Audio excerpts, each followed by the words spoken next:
Hello everyone, welcome back to this channel. In this video, I will show you the easy and clear steps on how to see keyboard shortcuts Microsoft To Do in computer.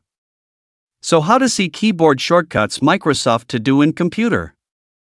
Make sure you keep watching this video until the end. Let's get started right away.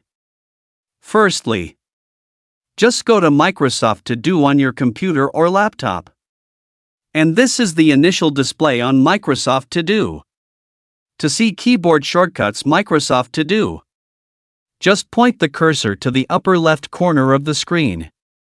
Here there is a profile account. And tap. Here a scrolling menu will appear. Tap the Settings menu. Now here it is in the Settings menu. Scroll down to find keyboard shortcuts. Now here you have found it. And tap this menu.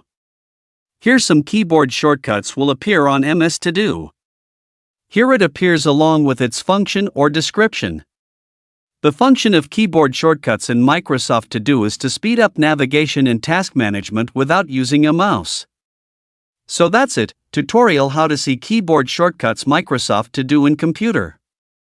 Thank you for watching. I hope this video is useful. See you in the next video.